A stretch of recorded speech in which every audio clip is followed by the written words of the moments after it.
Among the millions of items carried into the trenches of World War I, one stands out not because it was dangerous, but because it was classified. It wasn't a rifle, a grenade, or a piece of communications equipment. It was a small, rugged, unassuming field tool issued to scouts, sappers, trench raiding units, and forward observers. Officers were instructed never to detail it in letters home, never to mention it in reports unless absolutely necessary, and never to allow it to fall into enemy hands. This tool helped soldiers move silently, survive nights in no man's land, and work under fire without drawing attention. While the front lines were dominated by artillery barrages and heavy rifles, this item was all about stealth, practicality, and survival. Most people today have never heard of it. Even many World War I reenactors and collectors overlook it because it wasn't flashy, and official documentation was often vague on purpose.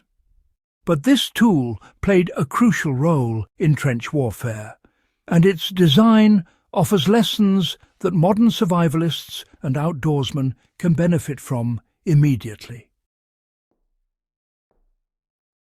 It's a reminder that sometimes the most valuable piece of gear is the one designed not to be noticed.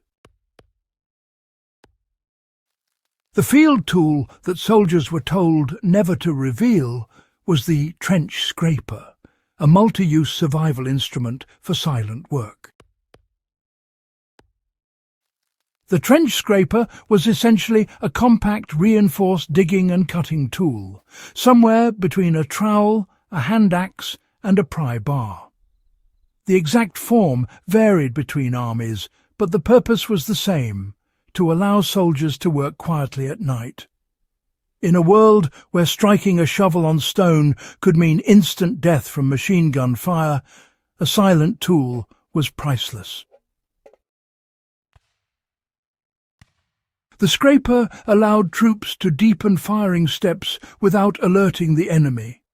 It let scouts carve footholds into earthen walls. It helped raiding parties remove barbed wire staples without the metal clicking of pliers. Some versions incorporated a dull cutting edge used to slice through packed roots or pry boards apart inside abandoned dugouts. Soldiers were ordered not to talk about it because, well, if the enemy realized how crucial this tool was, they could replicate it or maybe even anticipate the silent nighttime work that made trench raids possible. Silence was a weapon, and the scraper protected that silence. The genius of the trench scraper came from its simplicity, durability, and honestly, the way it replaced several tools at once. Unlike standard entrenching tools, which were really designed for open-field digging, the scraper was built for precision work. It was smaller, denser, and just so much easier to manipulate in tight trench corners or beneath those wooden duckboards. Because of its thick construction, it didn't ring like a metal shovel when struck against stones or frozen soil. The shape allowed it to be used with controlled force, often in a sideways scraping motion rather than a downward striking motion. That motion mattered.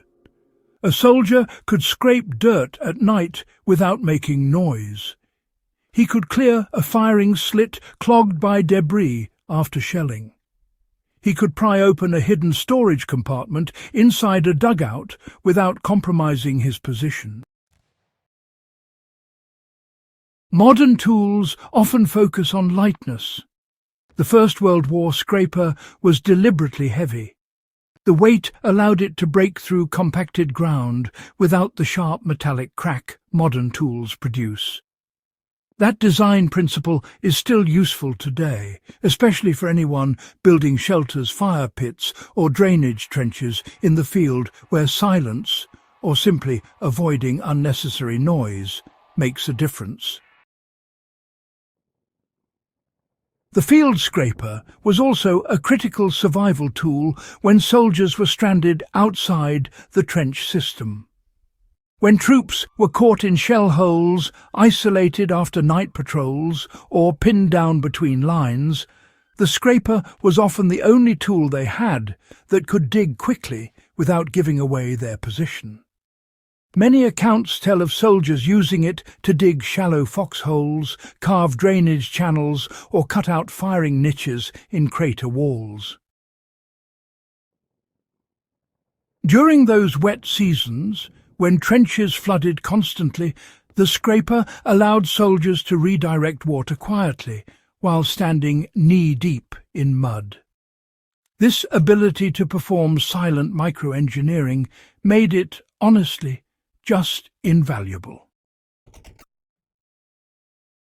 While modern survival gear really emphasizes multi-purpose tools, the scraper was actually an early example of a compact instrument that combined prying, digging, cutting, and scraping in one unit.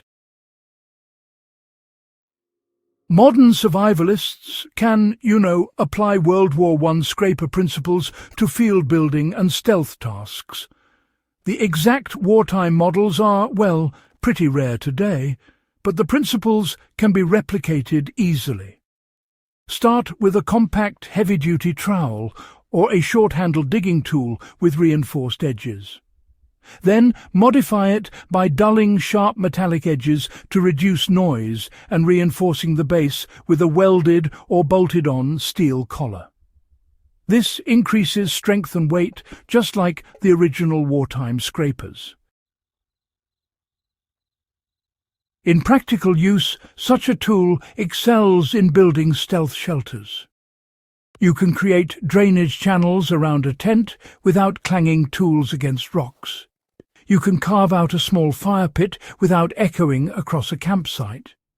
You can dig into frozen ground or clay more efficiently than with ultralight backpacking shovels. Another application is shelter maintenance. If you have an earth berm wall starting to slump or a drainage ditch filling with debris, a scraper-style tool allows you to work quietly and precisely without disturbing the entire structure.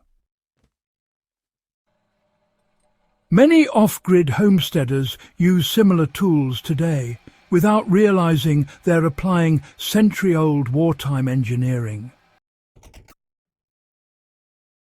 The trench scraper remained secret because it gave soldiers an invisible advantage in the deadliest environment on Earth. The Western Front was defined by noise. Artillery, machine guns, grenades, and whistles dominated the landscape. Anything that allowed troops to operate silently was a tactical asset. The scraper helped create firing steps, hideouts, and reinforced walls without enemy observation. Its effectiveness depended on the enemy not fully understanding how much silent construction was happening each night.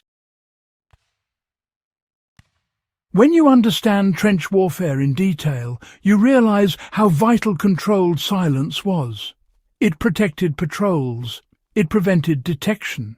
It allowed troops to reshape their environment while staying hidden. This small, rugged tool lived in that space where simplicity beat complexity and silence beat firepower. If you found this deep dive useful, make sure to subscribe and share. For history buffs, survivalists, and anyone who values forgotten fieldcraft, the World War I trench scraper is a reminder that the simplest tools can be the most powerful. If you want more research-driven, practical explorations into lost military gear and the lessons it still teaches, subscribe to In the Beginning, share this video with fellow enthusiasts, and stay tuned for the next chapter in the series.